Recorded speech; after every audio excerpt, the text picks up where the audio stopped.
Once upon a time, there was a little coloured bird. It was cheerful, curious, and full of wonder for the world. From the highest branch of its tree, it watched the colours of the sunrise and the sunset. It loved how the clouds drifted, how the wind whispered secrets through the leaves, and how other birds spread their wings and vanished beyond the forest.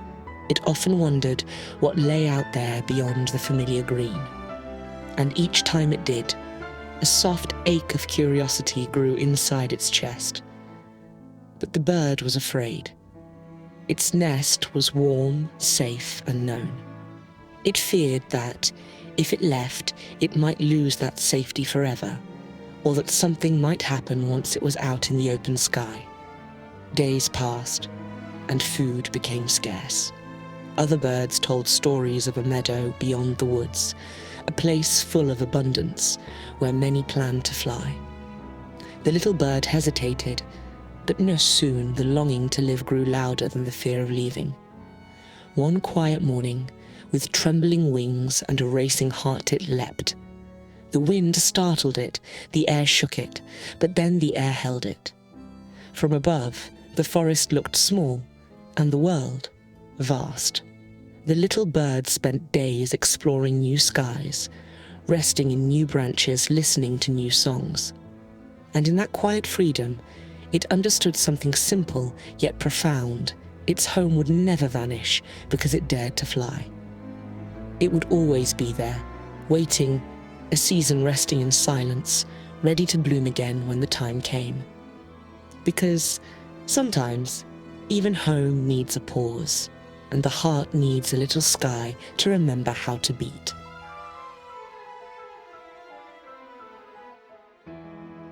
It's been almost a year since I last took a real break.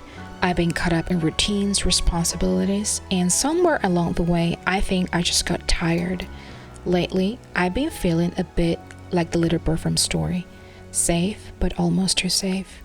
There's comfort in what's familiar, but it can also start to feel like a cage. And even though I get anxious sometimes or imagine everything that could go wrong, I know that if I never take the risk, I'll keep missing out what could go right. So I decided to take a break trip to a place that is not far away from home, just enough to breathe, to pause, and to reconnect with myself. Just like the little bird, I also want to step out of my nest. In this video, you come along with me on a trip to Arequipa.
Hi guys, I'm currently on the trip. I'm in this beautiful garden. I'm just trying to spend the morning here painting. In 3 hours, I'm gonna meet my friend. We're gonna hang out outside when I go for lunch and to tour around the city.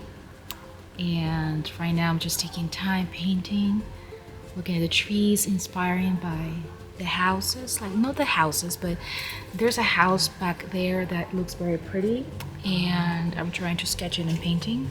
So, oops, I have to pause the video because there was a bird right behind me, and I'm afraid of birds. I'm a little afraid of them. And today's a beautiful day. I'm a little bit tired of cold days in Lima, and I want to change another city and get inspired and rest a little bit more, because the last 7 months I've been working so much that it's time to like rest, reconnect with myself, and also get inspired by beautiful places. So comfortable in the little routines, doing the same things every day, staying where it feels safe and familiar. But deep down, there's always that part of us that want us to get out, to explore a little bit more and just breathe. The truth is, fear keeps us stuck. The irrational fear of the unknown, and I tend to overthink. What if I run out of money? What if something bad happens? What if I can handle it alone?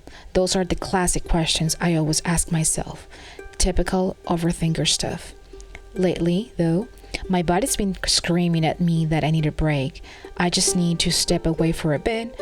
My stomach's been somatizing all my stress and I can feel it. I really need to slow down and rest. I've always loved traveling. I've been likely to visit few countries, but in the last 5 years, I've been scared to travel alone like I used to.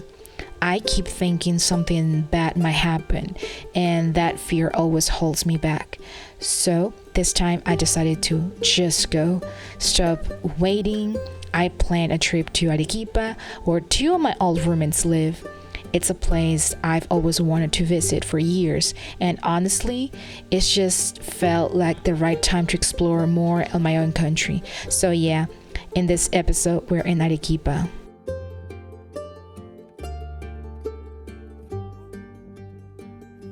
Arequipa is a city located in southern Peru, about 2,335 meters above the sea level. It's surrounded by 3 volcanoes, Misty, Chachani, and Pichu Pichu. My favorite one is Chachani. And this city is also known as La Ciudad Blanca, or the White City, because many of its buildings are made from sillar, a white volcanic stone that gives the city a bright, almost glowing appearance under the sun. Arequipa has a beautiful mix of colonial architecture, cozy cafes, and historical Andean streets. And if you explore beyond the city, you'll find stunning valleys, volcanoes, canyons, and farmland, like the Colca Valley, one of the deepest in the world, where you can even spot the Andean condor flying over the cliffs. It's one of those places that feels calm yet full of life, the kind of destination that inspires you to slow down and reconnect with yourself.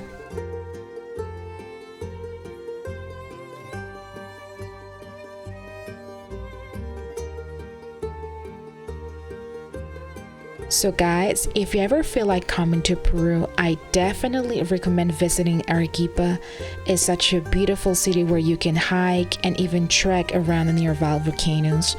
The food is amazing, the colonial architecture is perfect for photos, and the people are super kind. Plus, it's very beginner friendly if you're sensitive to altitude.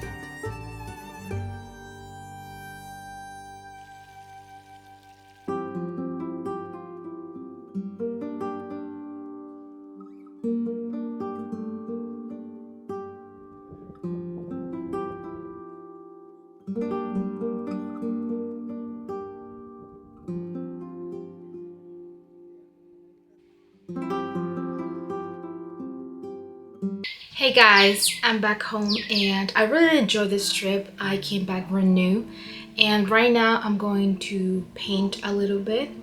I'm going to try oil pastels.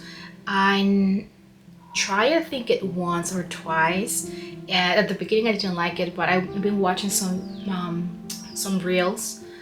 Girls like painting with oil pastels and I wanted to try it a little bit. So and then I think I'm going to go to a flower festival. I want to take some pictures to get inspirations and try. I need reference photos and I used to paint a lot of landscapes and flowers, so I want to go back practicing a little bit more, so that's what I'm going to do now. We spend so much time in our comfort zone, surrounded by routines, habits, and familiar places, that sometimes we forget there's a whole world waiting outside the nest. That bird didn't leave because it wanted to escape. It left because staying still started to hurt more than flying. And maybe that's what happens to us too.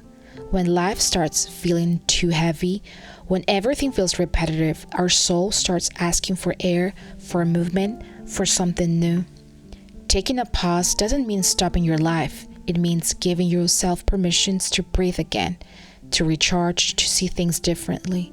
And when you come back, you don't return as the same person. You come lighter, more inspired, more yourself. That's what this little trip meant to me. A small step outside my routine and a reminder that there's beauty in the unknown. Sometimes you just have to trust the wind, spread your wings, and go to see what's out there. I feel like this trip has been the first step toward taking more risk and actually doing the things I want to do. Normally, I overthink everything when I try to leave the nest and analyze, doubt, and end up discouraging myself before even trying.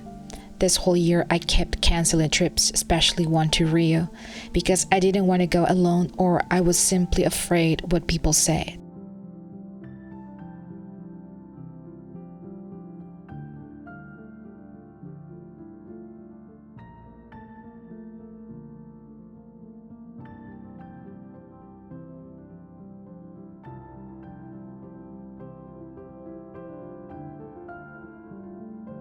Well, this was my intent to do a fruit, like an apple probably. And I don't dislike it. I think it's good actually for a first time. I really like this. The problem is that all your hands get stained, but I need to still figure it out how this one works. And right now I'm gonna get ready because I'm going to a flower festival and I want you to come with me. You know that I love flowers, I love plants, and let's go, guys. Sometimes I let other people's opinion get in my head and that affects my decisions, especially when it comes to trying new things or challenging myself. Now I'm trying to listen less and do what I think is right because people often speak from their own fears. They project their worries, their limits, their what ifs, and little by little, we start believing them as our own. And I realized that if I keep waiting for the perfect timing, the perfect company, or the perfect version of me, I might end up never going anywhere. As a new lesson this year, I've decided to trust my own intuition more and not be swayed by other people's opinion. I still listen, but at the same time, I discern and choose what feels truly best for me. I also believe it's incredibly important to follow our intuition, especially when we're uncertain. It often acts like a subtle omen guiding us between two possible paths, helping us sense what to choose.